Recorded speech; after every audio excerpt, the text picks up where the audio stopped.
আসসালামু আলাইকুম। কেমন আছেন আপনারা সবাই? নিশ্চয়ই অনেক ভালো। আলহামদুলিল্লাহ। আপনাদের দোয়ায় এবং ভালোবাসায় আল্লাহ তাআলার অশেষ রহমতে আমিও ভালো আছি। তো দেখতেই পাচ্ছেন যে গাছপালা, তারপরে একটু সবুজ। মানে আমরা যারা ইট পাথরের শহরে থাকি তাদের জন্য এই গাছপালাটা আমাদের জন্য একটা রহমত। মানে আহ যারা গ্রামে থাকে তাদের কাছে শহর যেমন স্বপ্ন, আমরা যারা শহরে থাকি তাদের কাছে সবুজ গাছপালা, খোলা মাঠ, নদী, পুকুর এগুলো আমাদের কাছে স্বপ্ন। এগুলো আমাদের কাছে একটা ড্রিম। তো অনেকে বলবে মানুষের ড্রিম থাকে সে অ্যাব্রোড যাবে, দেশের বাইরে ঘুরতে যাবে, সে গোল্ড কিনবে, ওইটা কিনবে, শপিং। মানুষের ড্রিম থাকে, মানুষের হবি থাকে।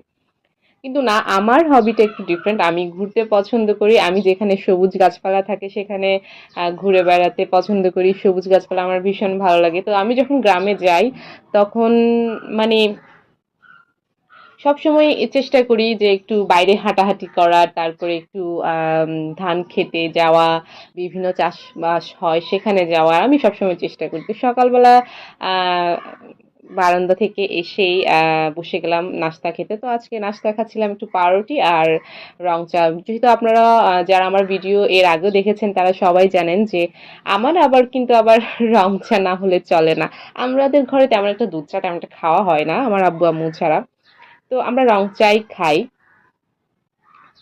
তো পাউরুটিটা অনেকে পছন্দ করে আবার অনেকে পছন্দ করে না। আমার কিন্তু উম একদম যে বেশি ভালো লাগে তাও না, আবার একদম যে ভালো লাগে না তাও না। মানে সো সো, মোটামুটি।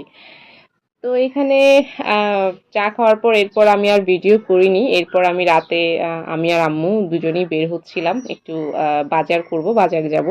তো সম্প্রতি আমরা ফেসবুকে, টিভি নিউজে দেখেছি যে আম, পরকীয়ার জের ধরে ৩টা জীবন শেষ হয়ে গেছে। স্বামী স্ত্রী, স্বামী স্ত্রীকে হত্যা করা হয়েছে তাদের বাসায় ঢুকে। তো এখানে যেটা ঘটনা ঘটেছে যে মেয়েটি বিবাহিত ছিল, কিন্তু ছেলেটি যার সাথে সে এক প্রবাসীর সাথে সে আহ পরকীয়া সম্পর্কে জড়িয়ে যায়। তো সে প্রবাসী জানতো না যে মেয়েটি বিবাহিত ছিল, আর মেয়েটির স্বামীও জানতো না যে মেয়েটি অন্য কারোর সাথে সম্পর্কে লিপ্ত ছিল। তো এক পর্যায়ে যখন প্রবাসী জানতে পারে যে মেয়েটি আগে থেকেই বিবাহিত, তখন সে জিদ করে মেয়েটিকে এবং তার স্বামীকে খুন করে ফেলে। আসলে আমি বলবো পরকীয়া এটা আমাদের জন্য একটা আযাব। হ্যাঁ, পরকীয়াটা হচ্ছে একটা আযাব। পরকীয়ার চাইতে ডিভোর্স অনেক ভালো। ডিভোর্স আল্লাহ তাআলা হালাল রেখেছে। আল্লাহ তাআলার যত রকমের হালাল আছে, হালাল রেখেছেন, যে হালাল জিনিস আছে সবচাইতে নিম্নতম হালাল হচ্ছে এই ডিভোর্স।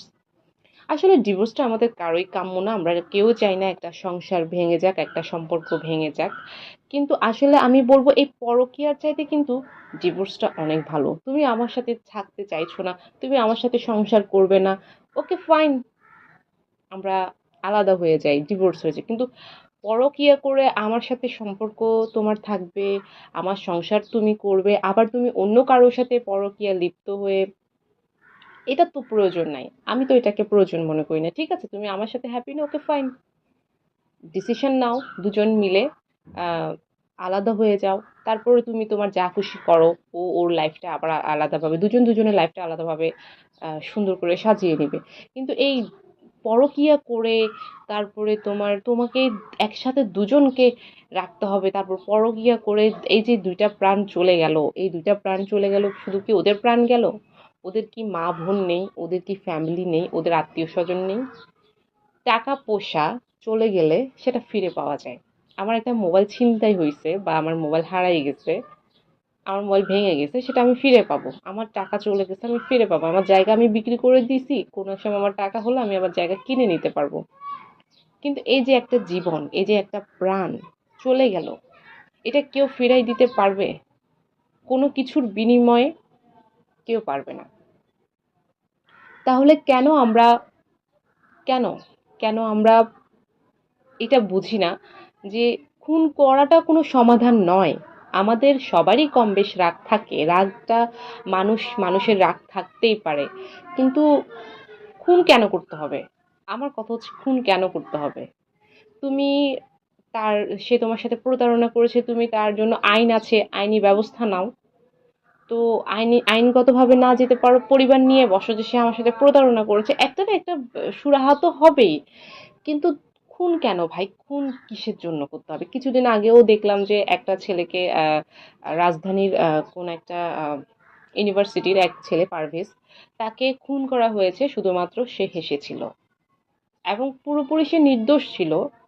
ওর যে মেয়েগুলো ব্লেম করেছে, সে তাদেরকে দেখে হেসেছিল, তাদের বয়ফ্রেন্ড এসে তাকে খুন করলো। এখন যে খুন করেছে তার বাবা মা তো সারা জীবনেরই আফসোস থেকে যাবে, তাদের ছেলে মারা গেছে। এবং যে খুন করেছে, যে ছেলেটা খুন করেছে, সে তো সারা জীবনের জন্য যাবজ্জীবন কারাদণ্ড, না হয়তো তার মৃত্যুদণ্ড। তার পরিবারটাও শেষ, সেও শেষ। এখানে কি হলো, কি লাভটা হলো? আমি আমি এটাই বুঝি না আসলে। খুন করে, এসব করে কি লাভ? আমার সাথে তুমি হ্যাপি না, আমার সাথে তোমার থাকতে ভালো লাগছে না, তোমার অন্য কাউকে পছন্দ, ওকে ফাইন। পরকীয়া কেন করতে হবে? তুমি ডিভোর্স দিয়ে তাকে তুমি তোমার লাইফে একসেপ্ট করে তুমি তোমার লাইফটা সুন্দর করে সাজাও। তাহলে হ্যাঁ, যে তোমাকে, তোমার যে পার্টনার থাকবে, সে একটু কষ্ট পাবে। হ্যাঁ, কষ্ট পাওয়াটাই স্বাভাবিক। পরবর্তীতে সময়ের সাথে সাথে সে কষ্টটা সহ্য করে নিয়ে সবকিছু শেষ হয়ে যাবে। পরে সেও তার লাইফ নতুন করে সাজিয়ে নিবে। আমি ছেলে মেয়ে উভয়কে বলছি, পরকীয়া করার প্রয়োজন নাই, প্রয়োজনে তুমি ডিভোর্স দাও। আর পরকীয়া তোমার করতে হবে কেন? একটা রিজন লাগবে। ভালো লাগে না। ভালো না লাগলে আগে কিভাবে ছিলা? ভালো লাগছিল তাই তো ছিলা, এখন ভালো লাগে না।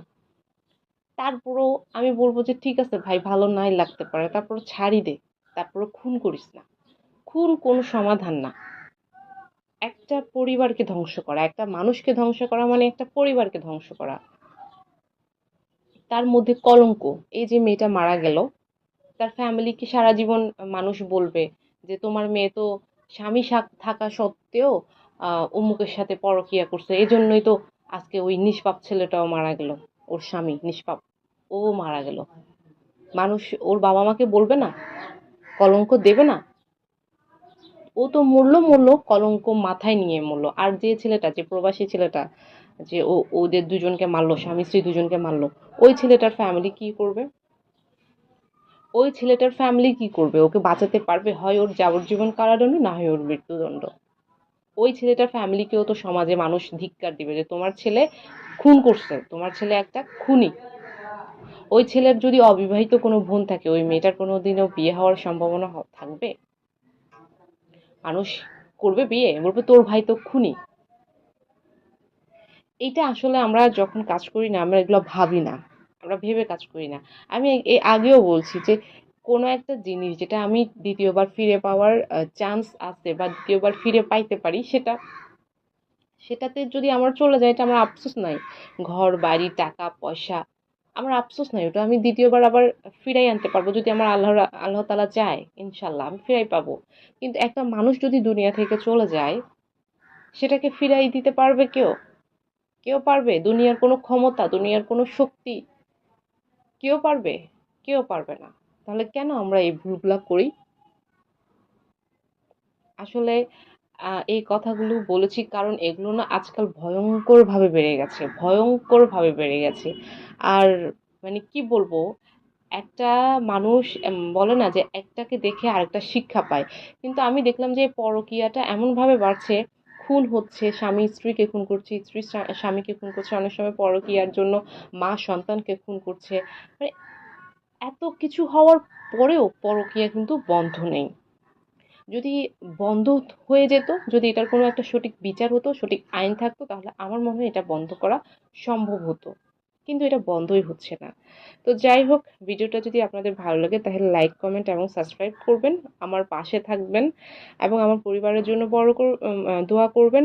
আর আমার ইউটিউব ফ্যামিলিটা অনেক ছোট, সেটার জন্য আপনারা দোয়া করবেন, সেটার জন্য বড় হয়। তো ভালো থাকবেন, আল্লাহ হাফেজ, টাটা।